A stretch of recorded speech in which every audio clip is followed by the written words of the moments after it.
environmental constraints, namely, we're talking about wetlands buffers. So we actually literally, in the study area, walked the site. I won't say we did a wetlands delineation, but we assessed the location, a conservative location of wetlands.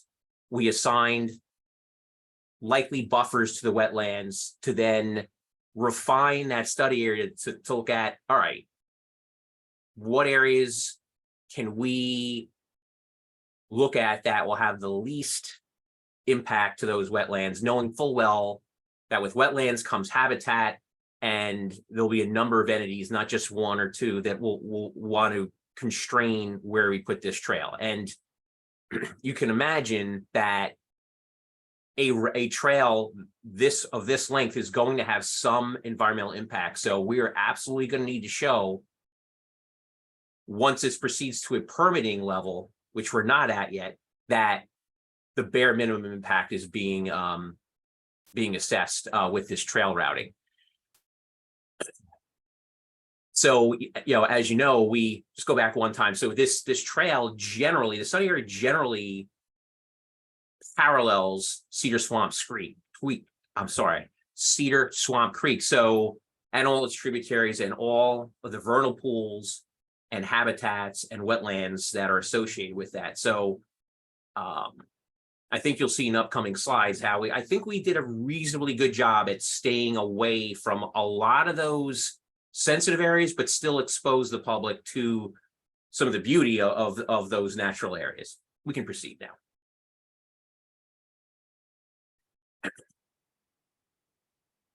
So then we get to some of the other stakeholders. So we have utilities, we have rail. On the left, we have the rail. This is just one shot along what ends up being 3 or 4 miles of rail that we would like to utilize as part of this route. And the idea here being that we want to share the rail. And you've probably heard of the Rails to Trails program. That is what this would be. And we are in the midst of conversing with both the stakeholders and the Rails to Trails folks to talk about how we implement that plan. On the right is the ACE right-of-way. In this particular area, you can see where there's sort of a traversed dirt road, and in the foreground, it almost looks like there's a working pad there. But we would be looking to utilize that right-of-way, which in most places either 60 or 100 feet wide, and in all likelihood, we'll have to hug one side or the other because they certainly won't want us meandering underneath their lines for when they need to access and service those lines. This just recently became available on the SJTPO website. So this is something anyone from the public can browse. In the lower left is the Dennis Trailhead. At the upper right is the Beesley's Point Trailhead. And the colored line work in between is the primary route we have determined through a very iterative process is, in all likelihood, the most feasible route. I was careful not to use best because I think best is a very subjective term, right? But this is likely the route that can be most feasibly designed and approved at some point in time. I should point out that this trail will likely not be built all at one time due to the length and the costs associated. This will likely be done in multiple phases based on the availability of funding that can be obtained through SJTPO and the county. So in the lower left, just real quickly, the different colors, what do they mean? You can see at the lower right is a legend. So some of the trail is shown in that sort of reddish peach color is on road. Not ideal, not our goal, but something we determined was necessary. And if you look at the overall length of the trail, you can still see that the vast majority of it is not on road. When you see orange, that is off-road, and that is literally blazing a trail through an existing vegetated area, whether it's woods or meadow, but not necessarily an environmentally sensitive area, because again, we're trying to stay clear of those. And in fact, and we can't really zoom into this particular slide, but if you zoom into the GIS site on the website, you'll be able to see that where it appears trails going through the yellow, which are the wetlands areas, that there's an uplands area generally associated that we're trying to utilize. We're green. also, sorry, just really quickly, we're also gonna be zooming in after this into each different section. So Yes, we I will. know this is like hard to see right now, but we're gonna be focusing on each different section. So we'll take a closer look in a few minutes. The green path is simply our attempt to utilize an existing vehicle path. It's not an improved path, but it's either a pedestrian or vehicle path that has been blazed through a wooded area, and we're looking to utilize that as part of the trail, clearly because it's a path that people over decades have determined means something, and it will require less tree clearing to implement this route. And then boardwalk, hard to see on this plan. You'll see it later in the presentation. There's a small length. I say small, it's still several hundred feet long, where we will need to traverse a wetlands area. And we'll talk more about that in a moment. And the moment is now. So that short length that we just talked about would look something like this. So it is a much more expensive portion of the trail, as you can imagine. Generally, this is a pile supported structure. It has been done in a number of locations, however, and it's one of those things that we wanted to avoid as much possible. I think it's actually a real great part of the overall trail segment, because it does expose the user to that particular environment that we're crossing. And, you know, it could present some good views. Obviously, a lot of exposure to bird wildlife and other wildlife that otherwise you may not see just meandering through the woods. Off-road paths. So again, these are those areas that are not on an improved portion of a road or a rail or a utility right away, but they were sort of a call to us to say, hey, if there's a 10 or 8 foot wide dirt path, why not try to use that and make it an improved trail, so that it's much easier to traverse and you still get that natural environment on either side. So on the left, to the left and middle, you can sort of see what is the end result, not the dirt trail. You'll see some examples of that along our route later, but this would be the result of what that could look like. On the right, again, it's an easier build because it's in a right of way. And obviously this is not the portion in Upper Township, but this is, I think, a very good depiction of what that trail could look like, assuming this project can get permitted within the ACE right of way in Upper. What might the trail conversion look like? Well, on the left, you can barely tell there's a rail there, right? But in fact, that is a rail to trail example, which we would like to implement again in the Upper Township portion of this route. On the right is a rail with trail, which would be a little more difficult for this particular project, and I'll get into that momentarily as well. But that is another option. There is available right of way, but as you'll see in many of the cases, we have some topographic constraints as well as sensitive area constraints immediately next to the rail that might make the right-hand side a little more difficult.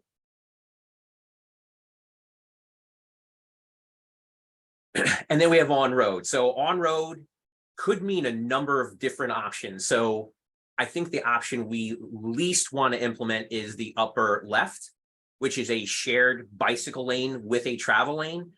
Generally, these are actually very popular in urban areas. Clearly, this planning area is not an urban area, so we're likely going to try to avoid this particular scenario.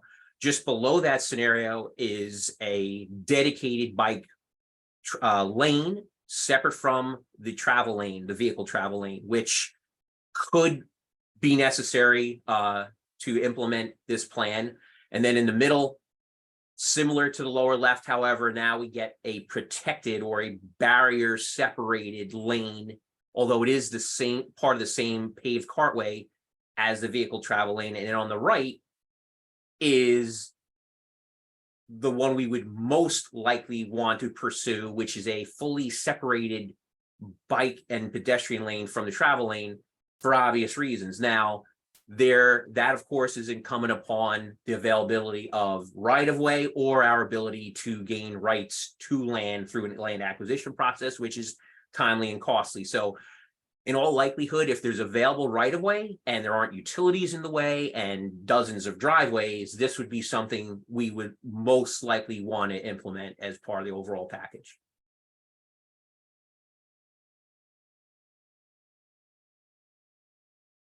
Great. Okay, so I'm going to put, while I do this, launch this next poll, also going to put the link to this JS map in the chat as well. So I'll give people a few minutes to load that and also answer the polling questions.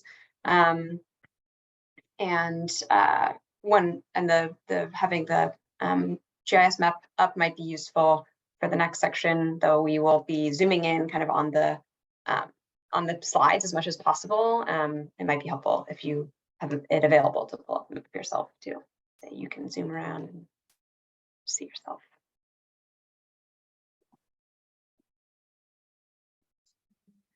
So during the next section, we're going to zoom into different focus areas of the trail and take a much closer look. And I have a bunch of photos from those different sections to kind of give people an idea of what different lengths of the trail might look like based on those photos we gave you earlier. So I'll get ready a few more seconds to respond.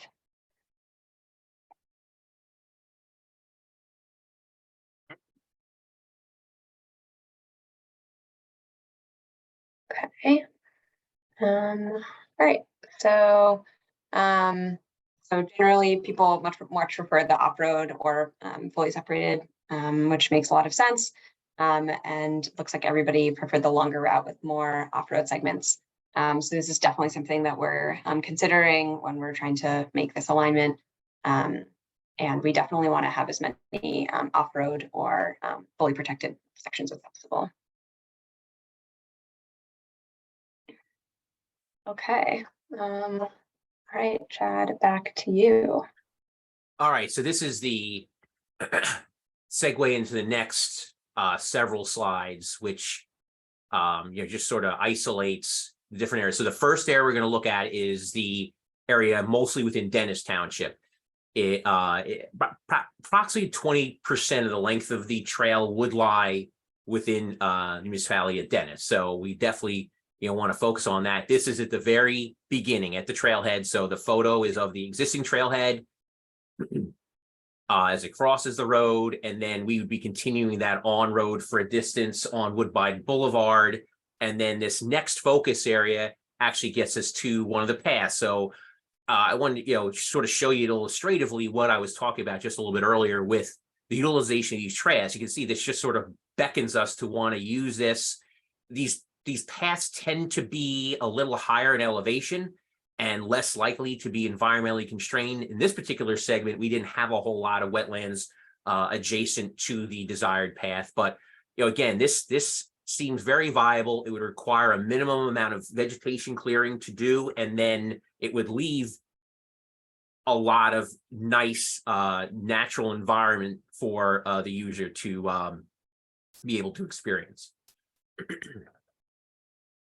Then we get to Corson's Tavern Road. I will tell you that we landed on this much later in the process. There were multiple iterations of this trail going closer toward Woodbine, going up above some of those water, the mining areas you see, and ultimately, for a host of reasons that will take way too long to get into with this presentation, we landed on doing this portion of the route on Corson's Tavern Road.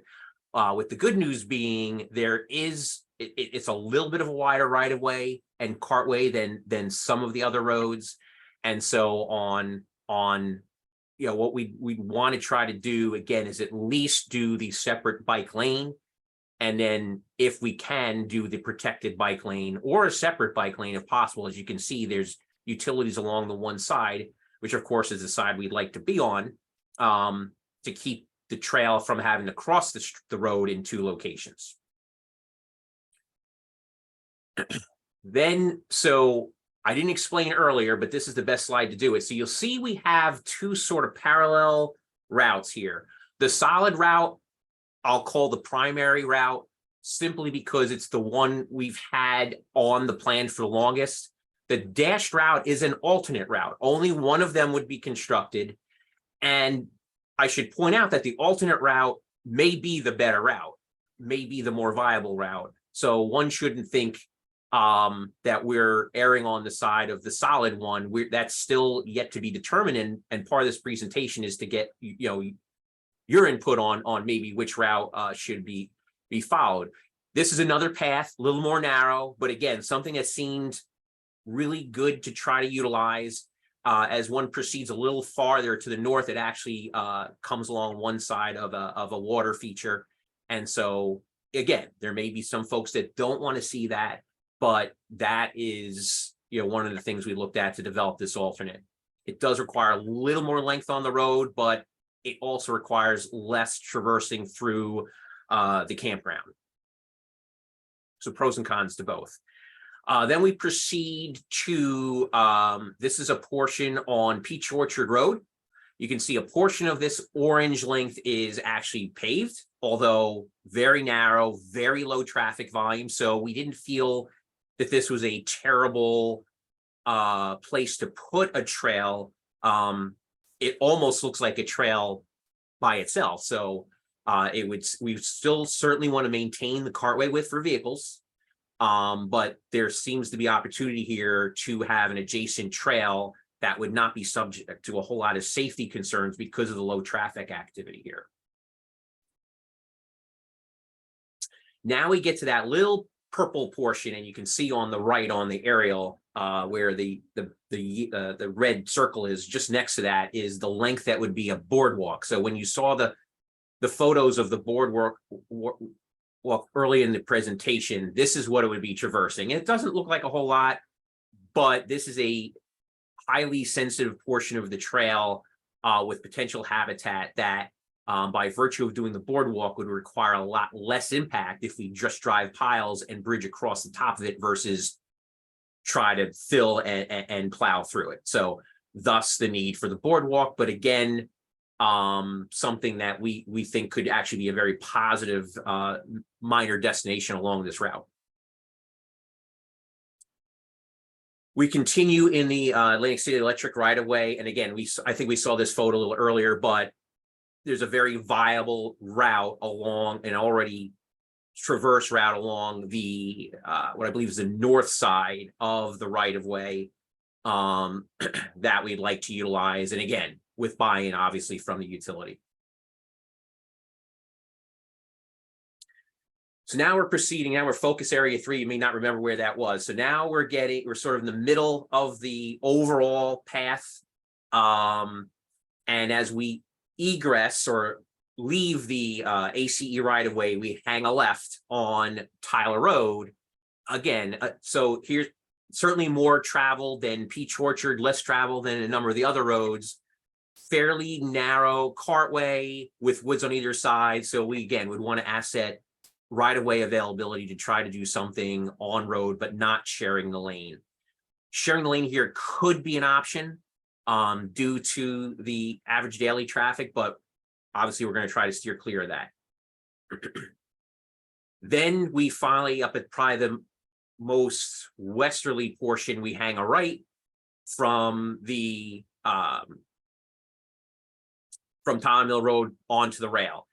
This is an ideal rail to trail location due to the, what has been a waning viability for the rail to sustain itself. And it's a much more cost-effective place to put a trail. As you can imagine, there's already a very sound structural base for the rail that would be more than sufficient for a pedestrian trail. So you can see on the map how we're purposely traversing. The trail itself happens to be unregulated as far as the wetlands go, although you can imagine buffers cross the rail. This is something that we believe both the DP and Fish and Wildlife would give the nod to. This particular focus location is at the Butler Road location Butter Road location where we would need to cross the road, whether we're rail to trail or rail with trail, there'd need to be a crossing here. So of course, that is one of our main focus points. That'll take a little more focus once we get to the design portion of this project. Then we leave that portion couple thousand feet farther toward Beesley's Point at this point. Again, grading wise, not a big deal. You can see good sound structural fill, just a matter of whether we can share the rail or not. This is our next crossing, very similar to the one you saw prior. So again, there, we'd like to just utilize the rail because the expectation from the traffic is already that there's a crossing there, although I don't think rail cars traverse this all that regularly anymore. It's the right place to cross if we have to cross a road. Now we're getting much closer to BL England, getting toward Beesley's Point. Now here's where you can see, again, if we can do the rail to trail, that makes a lot of sense. So you can see on either side, however, we have topographical issues, meaning this, it gets to steeper slopes. And what you don't see, or you can see some of the tall brown grass on the near right side, that is called Phragmite. That is a wetlands plant. So generally, this would be a much more difficult process if we cannot share the rail. And so that's certainly our goal. We now pass by BL England. We didn't happen to put a node where in that orange off-road part, it traverses the former golf course. And then we get back on road on North Shore Road and just a block or so away from where we connect up to the existing Beesley's Point trailhead, which, anyone who uses the trail, I'm sure is well acquainted with, and it was very well done. So proposed trailheads. So in addition to the two ends, which are already trailheads, there are three that were contemplated. And what is a trailhead? I mean, generally it's an opportunity to obviously park, unload your bicycle, or to at least stop and take a break. And obviously we need to look at places that have some public land availability to do so, as we're trying to avoid clearly trying to go through property acquisition to do these trailheads. This would be the first at the intersection of Woodbine Road and Corson's Tavern Road. There's an opportunity here where it's already sort of used as a cut-through path of sorts, but it's not vegetated. It has no environmental constraints, and there's opportunity there. I forget if this is township or who has jurisdiction over this particular area, but it's something that could be very easily approved because it does not require us obtaining land to do so. This, you can remember, so as we were going along the residential neighborhood along Peach Orchard, we then hang the hard left, and there's another opportunity here. It's actually, again, within the ACE right-of-way, but it's clear. It's right next to Peach Orchard Road. I believe it's an improved portion of the road. Well, actually, you can see from the photo it is. And again, not a whole lot of parking opportunity here, although we probably could get a few spaces, but it seemed like a reasonable place to have a trailhead. And again, because we're trying to put them sort of equidistant from each other. So this is pretty much at the midsection of our study area. And then here's another one along Caldwell Park. So again, now not accessible by car necessarily, other than if we can have Butter Road act as an access. But clearly here, there's an opportunity to have an access directly from the park and all its amenities to the trail. In fact, there's a possibility of doing a spur here, which is just a short segment of trail that sort of stubs into the park to make it more visible to those using, say, the tennis courts who want to go for a bike ride. So this, again, just seemed like a viable opportunity. Nothing set in stone, but certainly something we'd want to pass along with this plan. Okay, awesome, thanks. And I did have a photo called Puck that Paul took for me, and I'm not sure why it didn't show up. So now basically we're going to open it up to some questions. I already have 2 questions in the chat and also in the Q&A. So anybody wants to add their questions there, and then maybe Paul, we can turn it over to you all to see if there's any questions in the room. So I will, I'll just ask some questions, and it might be either Paul or Alan, or if anybody, or Chad, if anybody wants to answer. So this one I think is about slightly north. Will a safer option be created where the path over the Parkway Bridge ends in Summers Point to connect to the 9th Street Bridge? I think that might be a little bit further north. Yeah, I mean, I can jump in there a little bit. I don't have a lot of specific details on it, but my understanding is that that has been identified and is in process in some fashion. I'm not sure if Leslie or Paul have any additional information, but my understanding is that's moving forward, because that's definitely been a priority among county, municipal, and the DOT, the state DOT, because they, you know, the Garden State Parkway Bridge, it's been a heavy focus for everybody. Okay, awesome. And the next question is from Justin Turner. For the end, it sounds like you explored taking the trail from Dennis up the old rail bed towards the old Woodbine Junction station. Can you talk about that idea and why it was ruled out?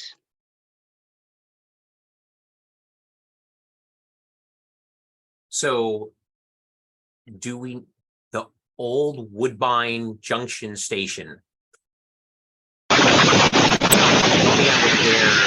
That's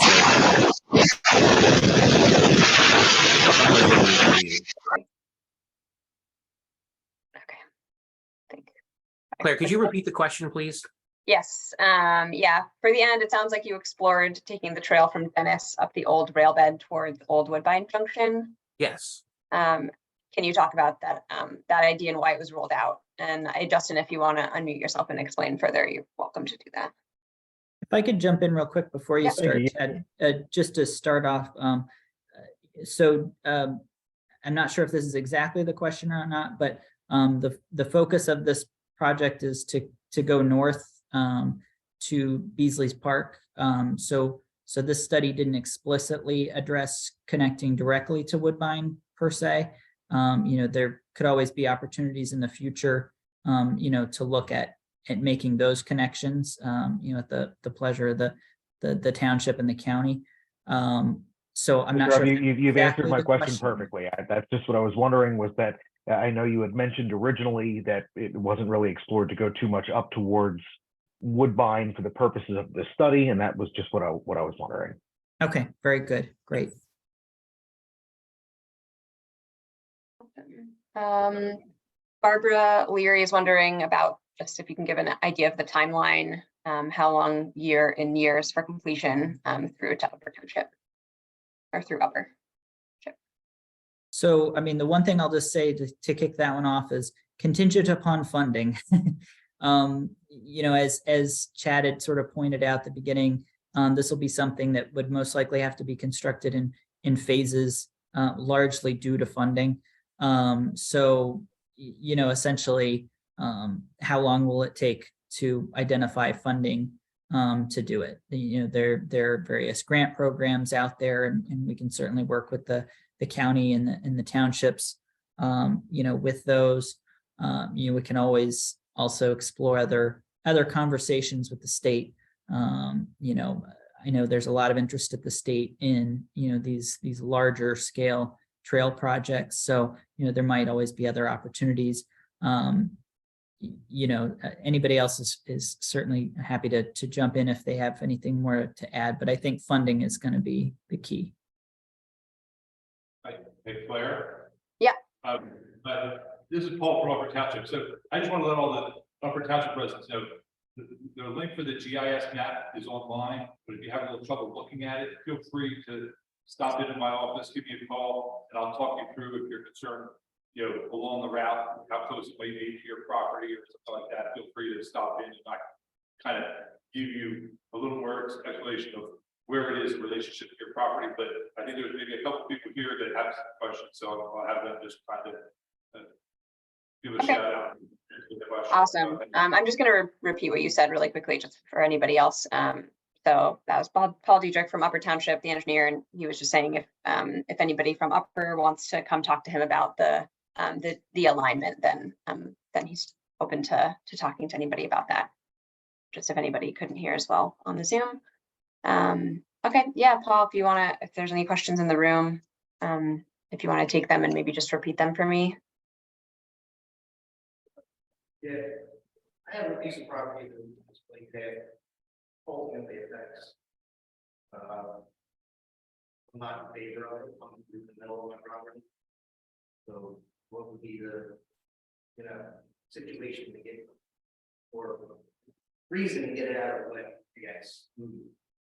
Well, the first thing is just to start the conversation. So, best thing is stop in the office. We can talk it over. We can look at the different routes, and then we'll have a meeting with the rest of the project team and just explain that and figure out, hey, is there a way to avoid your problem? So feel free to stop. Oh, absolutely. So I mean, I guess on the other side, of that, I can say I have a piece of my house back right up to it, and I'm excited. So if there's any, way to get more involved and help push it forward for somebody that does want it in their backyard, that can do that as well. Yeah. Okay, my property backs up the river. About 600 feet from the river. My one concern is we have good middle township, that there is an increase in debt, and the property was on debt, is there anything to help me? Good security or That, as we would get into the design phase, I'm assuming we would be looking at those issues and fencing along neighborhood areas where property owners that need fencing, that would be an option too. Paul, Did you hear that last question, Claire? no, I think if you could just repeat the questions or get a little bit closer to the mic and repeat the questions and then answer them, I think that would be really helpful just for the people on the call. The last question was, he had property owner along the railroad track area for about 600 feet, and is concerned with, people accessing his property without permission. And, I told him those kinds of issues would probably be most likely be handled during the next phase of design. And, we would look at those issues, and fencing would be required in certain sections to prevent that access, that would probably be looked at. All I just want to put out there that myself and the committee have had residents reach out with the same concern, so I just want to be on record that it is a widespread concern for traffic. So that was a committeewoman Hayes who was attending the meeting here with us, and she just wanted to express that having access to the property, the personal property along the route is a concern of many residents, and so it's just something that we will have to take into account as we further the design, especially in the areas that have developed residential properties compared to the different stretches of the U.S. Fish and Wildlife property that don't need that kind of interest. I had the same question. Okay.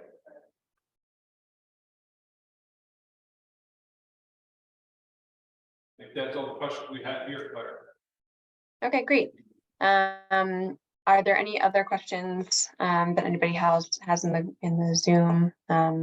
Feel free to, I'll just unmute yourself. You can also just unmute yourself and ask a question. You don't have to go through the typing process if you don't do.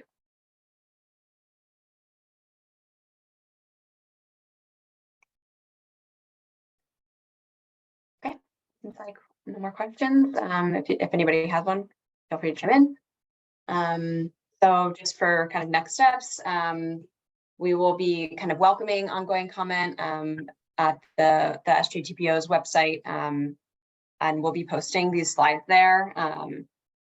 This QR code will also go there. If you search SJTPO Cape May County Connector, the website will also come up. And you can also email comments to me. My email is up here, and we can also put that contact on the website. So the next steps were, continuing to work out the trail alignment and design details, as we've discussed, the different types of on-road and off-road paths. And then we'll work on completing the draft feasibility study, which again will be posted on the website. Anything else to add, Chad or Alan, as kind of next steps? I did just want to note very quickly that if you go to the SJTPO project page, if you just scroll all the way to the bottom, that's the direct link to the map that was talked about. Our website lady is out, so I was able to tack it onto the bottom of the page with my limited website capabilities. So she can make that more prominent tomorrow, but it's at the bottom of the page, just in case you're looking and don't find it. Yeah, I also wanted to give one update from Leslie. That I forgot to add to this, just about the so in May, they're adding thermoplastic mileage markers to install on the existing path. So it will begin at mile marker 0 down at the Township Trail Head off of Ferry Road in Lower Township, and will be marked at every 10th of mile increments until it ends in Seville. And then cross street will also be labeled there as well. And that's part of kind of an initial comprehensive wayfinding signage system that the county's planning. So just wanted to give that quick update from Cape May County on the other part of the trail. All right, great. Well, if there's no other questions or comments, thanks so much for joining us, and we'll hope that you're in touch and check the website for any updates, and we'll try to keep everybody updated. Awesome. Thanks so much, everybody. Thank you for coming. Thank you. Thanks, everyone.